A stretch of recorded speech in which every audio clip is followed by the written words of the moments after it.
Greetings and welcome to Theology, Geek, Fitness. I'm Jonathan Pritchett. In this video, I'm going to talk about what you need to think about when putting together a home gym. For me, it comes down to cost, what I like to use, and functional movement patterns.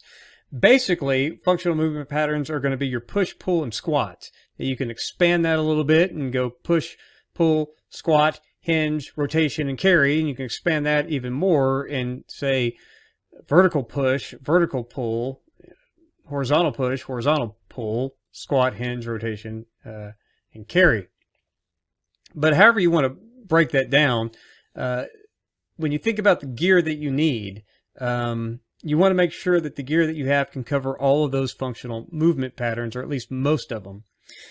Carry is one of those things that, well, if you're not going to be doing weighted carries, adding that in, it's not the end of the world for that. But when you think about something like just the human body, for example, say, I'm not going to buy anything, I just have me. Well, you can actually do quite a bit with just the body. You can do both your horizontal push and your vertical push by inverting yourself or doing a handstand push-up or pipe push-up or something. You can do body weight squats. You can do glute bridges. You know, you can cover all the things. You can do just body weight twists or Russian twists or whatever. You can get pretty far with just your body, but when it comes to pulling movements, it's rather difficult. Maybe you need to find the end of a table to do some horizontal pulls, you know, for rows, or maybe you go outside and you find a branch or a playground or something that has a bar to do pull-ups. If you can do pull-ups, not everyone can do pull-ups, but you can get pretty far with just your body. Because all you really need to do is you want to make sure you follow those functional movement patterns that we talked about, and you want to make sure that you have some sort of mechanical tension, even if it's just your body, or if it's free weights, machines, resistance bands, whatever. It's all the same.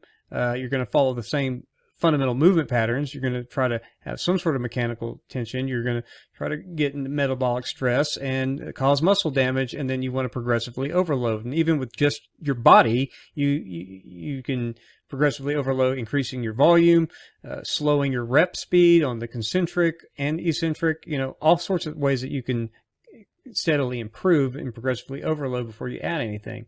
But again, body weight is limited because when it comes to pulling and when it comes to isolation exercises for like the shoulders and biceps, the body just really is not the best thing for it. Now, I personally don't want to spend $1,000 on a rack. I don't want to spend several $100s on a bar and several more $100s on weight plates, and then spend a lot of money on attachments for my rack and buy dumbbells and kettlebells. I have no interest in that. None whatsoever. I like free weights. I like weight machines. I like to go into the gym. I just like working out at home and the office and wherever I feel like it, even better. And so when I want to work out wherever I want to, whenever I want to, I want to be able to do it as inexpensive as I possibly can. So for me, free weights and machines and stuff out of the question. I don't want to spend that kind of money. Plus, you don't need to. When you get it out of your head that you're probably not going to be a competitive bodybuilder or power lifter, unless you just want to lift heavy and squat 400 pounds for reasons that escape me, go for it. And then either be a member of a gym or spend thousands of dollars to be able to make that happen in your basement or garage or whatever. I'm not doing that. So for everyone else who has no interest in that, you don't need weights. Now, I like to use weighted gear, but for me, my Bosu Surge 60, which is a thing that I've reviewed, is you fill it up with water. My hydro balls, still need to do a review on those, or sandbags. Sandbags are inexpensive. And, you know, it's weight, it's good. I love my weight vest. You know, these sorts of options, I'm still lifting weight, just not spending all that money on dumbbells and barbell and plates and rack and all that, bench. Don't need it.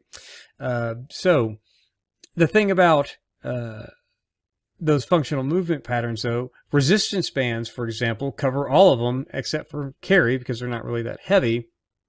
But you can do your vertical pull, you can do your vertical press, You can do your horizontal press. You can do your horizontal pull. You can do your squats. You can do hinge movements. You can do rotation movements, wood choppers and Russian twists and stuff. You can do all that stuff with bands. And that's why bands, I think, are still the best bet.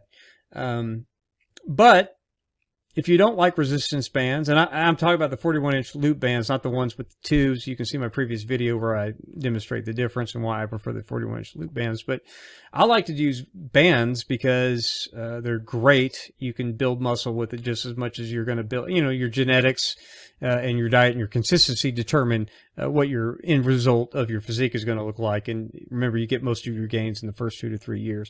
And then it's a slow crawl to max out your genetic potential.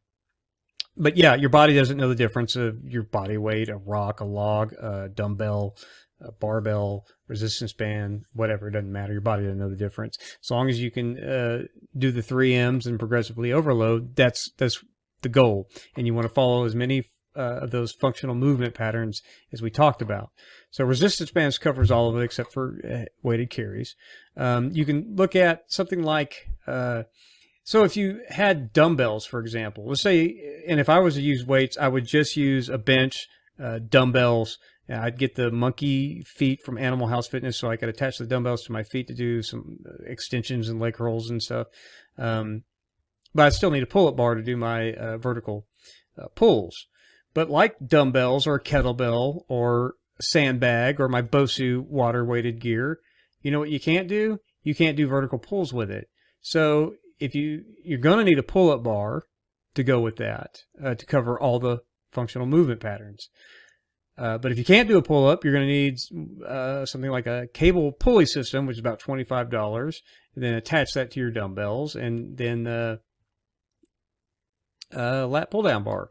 And if you can hang it somewhere, I hang mine off of a pull-up bar or my ceiling mount, and you can do your vertical pulls that way with just dumbbells or weighted gear like sandbag or anything else. When it comes to just a power tower or a pull-up bar and parallel bars, like the Liebert equalizer bar or some of the Pro Source Fit bars that are less expensive, or the dip station that you can get that's a solid one-piece bars. They cover everything. Of course, when you think about what you're going to be pulling off as far as isolation exercises, shoulder work, isolation shoulder exercises, if you think that kind of thing's important, not really so good with like a power tower or the EQ bars. I've seen people use their EQ bars and do front raises or try to do some kind of hammy lateral raise, but it's really not that efficient. But you cover all the functional movement patterns with your body weight, and then you have that the parallel bars. Do your other pulling movements, and you can do dips on it. You can even do bicep curls, mimic incline bicep curls by getting the bar behind you and curling that way. You can do all sorts of tricep exercises, get under the bar and do tricep extensions like that. There's all kinds of things you can do with parallel bars, and a pull-up bar covers all your foundational movement. Then you can progressively overload, and once you've maxed out that, you can start adding body weight, like a weight vest or something. Suspension trainers. Suspension trainers will cover everything, all the functional movement patterns. But like with a body weight, it gets a little bit tricky when you're doing a vertical push. So the vertical push you're going to have to do, put your feet in the foot straps and do a pike push-up, or even try to get as far as up the handstand push-up, handstep push-up position that you can. You can use the wall to assist with that. And then, of course, the vertical pull with suspension trainers is awkward because you're back on your heels and you're bent. You're doing a bent over lat pull down, and so that vertical pulling movement is just awkward in my opinion. Except for the T2 ISO trainer, because it's got that body fight. It's not a pulley, but it kind of works like one, where you're resistance one arm against the other. That works really good for just doing normal lat pull downs with a suspension trainer. So it's the best suspension trainer on the market because it's the most versatile.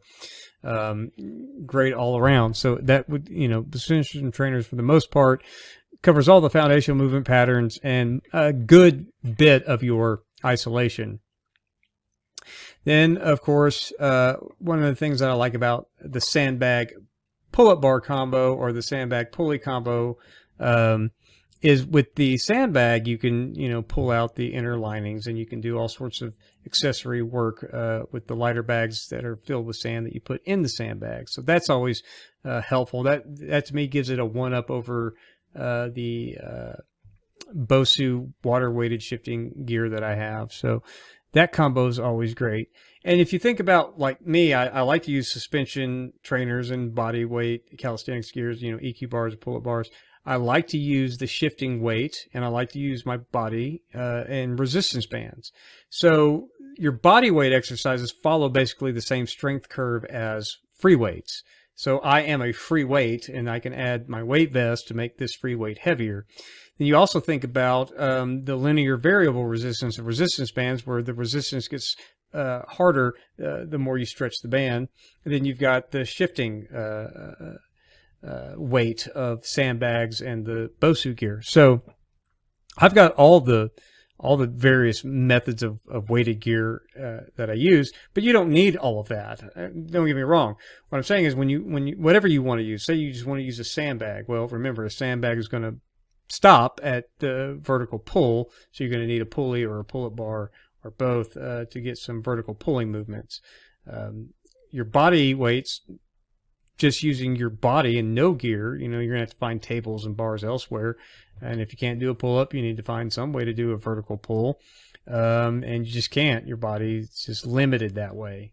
But suspension trainer covers everything. Resistance bands cover everything. So just make decisions. What do you like, from there? Or if you want to buy a rack and a bar and all that, that covers everything too. But if you can't do a pull-up even with your rack and use the rack's pull-up bar, you're still going to need a pulley, right? And then attach some of your weight plates or dumbbells to it and do your vertical pull that way. So resistance bands cover it all. Whether you're talking about your functional movement patterns, all the compound movements, all the isolation exercises, resistance bands cover everything except for weighted carries. When you think about a suspension trainer, covers everything except for weighted carries. But some of the stuff like the vertical press and the vertical pull are a little bit awkward unless you're using the T2 ISO trainer, which fixes all the problems. With you, Power Tower or parallel bars and EQ bar covers all the functional movement patterns. And it's only a little bit awkward for isolation shoulder work, which you may or may not care about. So there you go. Or you can just join a gym. They have all kinds of stuff, right? Gyms have everything. So you can just pay for your gym membership. And if you like doing that, go to a gym. So there you go. Hope you found this video helpful. Think first about functional movement patterns, cost, and what you like to do. But remember, your genetics, your consistency, and your diet are going to determine your ultimate physique. So everything else it doesn't really matter what kind of equipment you use. So make sure that the cost is right, that the equipment, you have enough equipment to cover all the functional movement patterns and covers the isolation exercise as many as you can get in there too, and make sure you enjoy it. There you go. I hope you found this video helpful, give you something to think about when trying to put together a home gym. And if you like what we're doing, you can go to patreon.com/theologygeekfitness, become a patron, workout videos and bonus content over for patrons only. So you may consider that if you want to support the channel. And we'll see you in the next video. Thank you for watching. God bless.